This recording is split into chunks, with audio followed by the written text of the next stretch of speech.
Hello जी, अस्सलाम वालेकुम। क्या हाल है गाइस? उम्मीद है आप सब ठीक होंगे। अल्हम्दुलिल्लाह से जी मैं भी बिल्कुल ठीक हूँ। वेलकम है आपका न्यू व्लॉग में।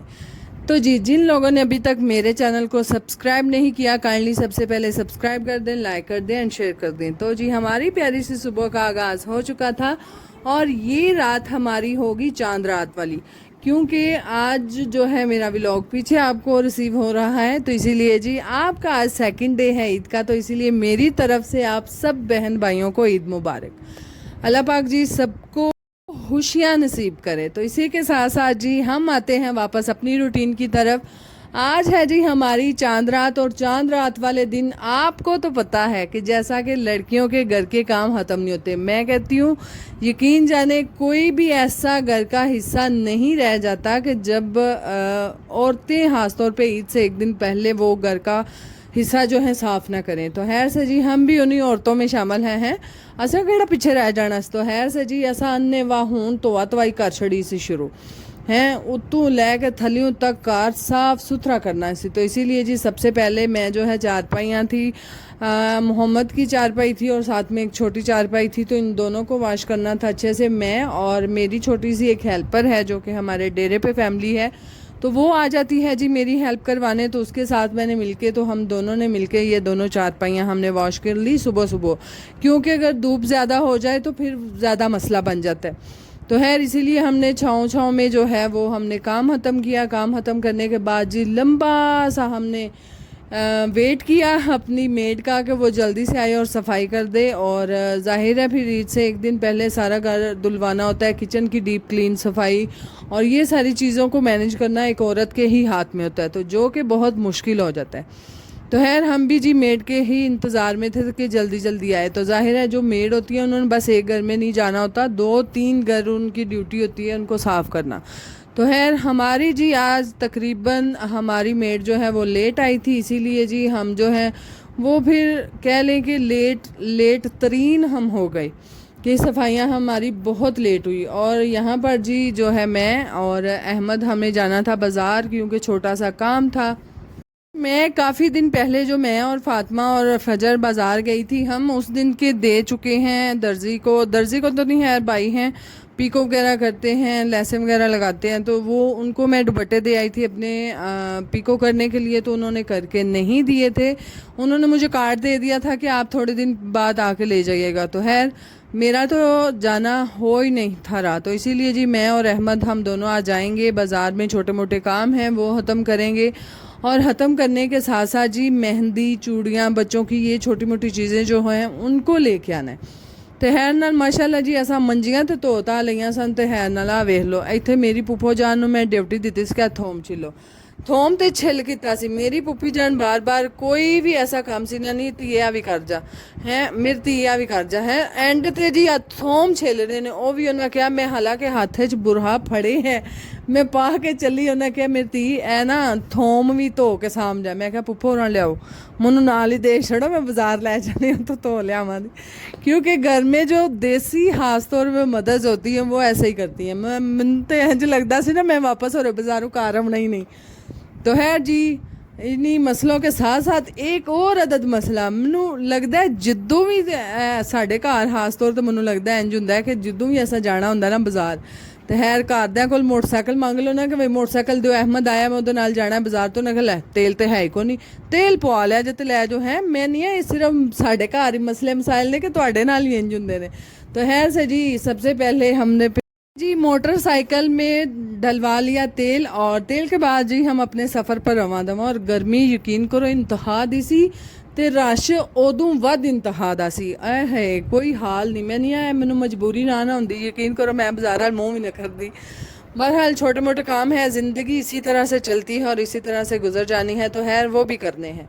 तो खैर जी ये सारे जो हैं हम अब बाज़ार से हम अपने काम ख़त्म करेंगे। और बाज़ार जो इतना रश था, मैं वहाँ पे इतनी ज़्यादा वीडियो नहीं बना पाई। और खैर से जी छोटे छोटे मुझे पीस लेने थे कपड़ों के, तो खैर वो भी मैंने ख़रीदने थे, इसीलिए जो है वो मेरा जाना बहुत ज़रूरी हो गया, क्योंकि आगे 3 दिन ईद की छुट्टियां थी, मैं भी हो सकता था जिन शॉप्स में मुझे काम है वो बंद रहें, और रोज़ रोज़ मेरे हस्बैंड में जाना बाज़ार चंगा नहीं लगता। तो खैर इसीलिए जी मैं इस पे इतना कॉम्प्रोमाइज़ नहीं कर सकती थी कि आज भी।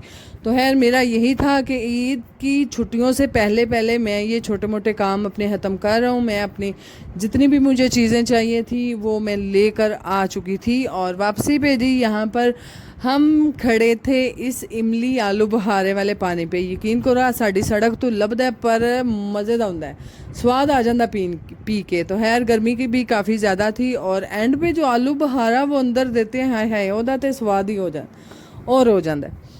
खैर यहाँ पर जी हमारी धुलाई चल रही है। मैं तो बड़ा क्या, मैं क्या मेरे जांदे हो रहे थल्ले वाला पोर्शन धुप गया होना है, चलो उत्ते वाला रह गया मैं आप करा लांदी है। मैं बड़े घर दी ड्यूटी ला के आई कि भाई आंदी है ना सफाई वाली, तो ਉਹਦੇ ਕੋਲ ਥੱਲੇ ਵਾਲਾ पोर्शन ਧਵਾ ਲਿਆ ਤੇ ਚਲੋ ਸਿੱਧਾ ਸਿੱਧਾ ਧੁੱਪਣਾ ਹੈ ਉੱਤੇ वाला, क्योंकि ਮੈਨੂੰ पता है मेरी चीज़ केड़ी गंदी है केड़ी नहीं, मैं कितने की रखना है। जाहिर है जो एक घर को बंदा ऑर्गेनाइज कर रहा होता है उसे हर चीज़ का पता होता है। तो मैं क्या मैं उतों आके धवा लांदी, तुसी बस थल्ले धवा लो भाई फिर दे तेरी ते तेरी ना भाई ना हूँ मैं ना, तू वेली रह ही नहीं सकती।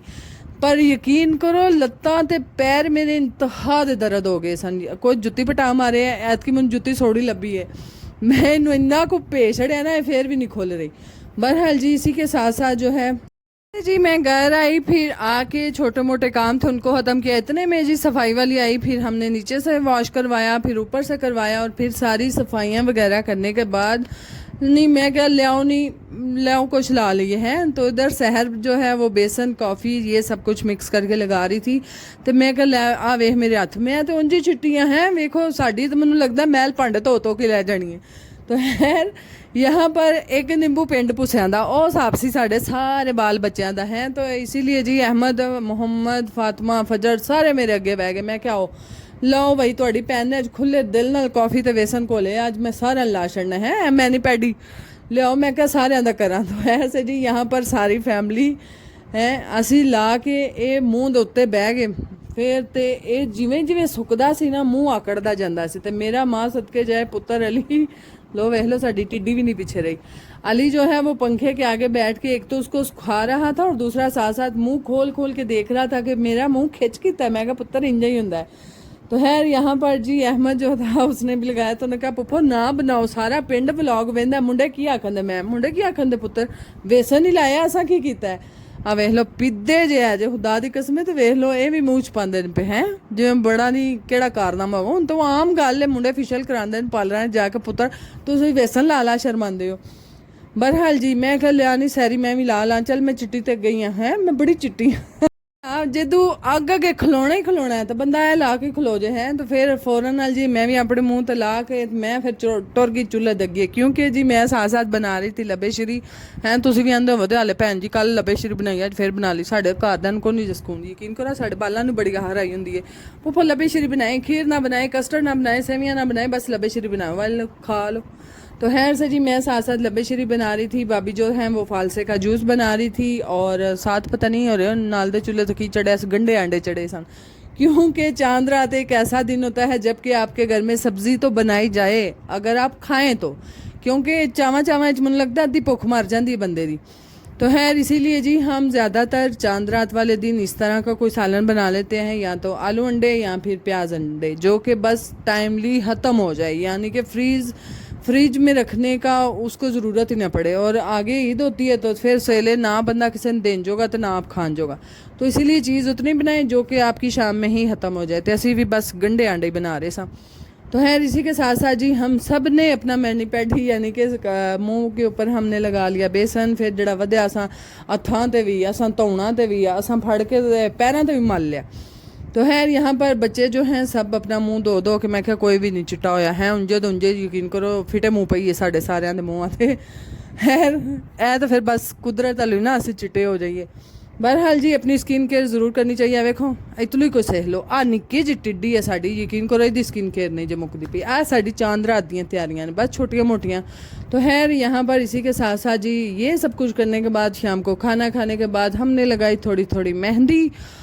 हाय थक ही बड़ा डाडा गए हाँ तो के असां अंत मुकाई सी। हैं अस इन्ना कु घर ਨੂੰ ਮੈਨੂੰ ਲੱਗਦਾ ਧੋ ਕੇ ਅਸਾਂ ਅੱਧਾ ਤੇ ਘਰ ਕਸਾ ਛੱਡਣਾ ਉਂਝ ਤੇ ਵੇਖਾਂ ਮਾਂ ਸਦਕੇ ਮੈਂ ਕਹਤੀ ਏ ਔਰ ਕਿਸੇ ਨੂੰ ਫਰਕ ਪਵੇ ਨਾ ਪਵੇ ਮੇਰੀ ਫਜਰੀ ਨੂੰ ਪੈ ਗਿਆ ਹੈ ਫਜਰ ਮਾਸ਼ਾਅੱਲਾ ਚਿੱਟੀ ਹੋ ਗਈ ਸੀ ਤੇ ਫਿਰ ਤੂੰ ਸਾਡੇ ਕਿਧਰ ਫੈਸ਼ਨ ਹੀ ਮੁੱਕ ਦੇਖ ਤੇ ਵਾਲ ਸਾਡੇ ਹੈ ਹੀ ਕੁਛ ਨਹੀਂ ਕੁਛ ਤੂੰ ਕੁੰਡੇ ਨੇ ਅਯੂਬ ਖੋਸਾ ਸਾਹਿਬ ਆਰ ਤੇ ਇਹ परत की अंज वाला करदी मैं क्या मां सदके जाए अल्लाह तेन नज़रे बद तो बचाए ते आज ही साडे पुट्ठे डिंगे सीधे हत्थां दे उत्ते मेहंदी बस इन्नी को साड़ी चांद रात। बहरहाल जी इसी के साथ अगर आपको हमारे व्लॉग जितने लाइक शेयर सब्सक्राइब कीजिएगा, दुआओं में याद रखिएगा, अपना बहुत सारा ख्याल रखिएगा जी। अल्लाह हाफिज़। तो थोड़ी भैन भी लिया नहीं मैं आप ही गंद शंद मार लिया सारा टिक्की मैं आप ही वाह ले मैं क्या चल एक तो ही बड़ी है बस ईद ही लगानी है ना।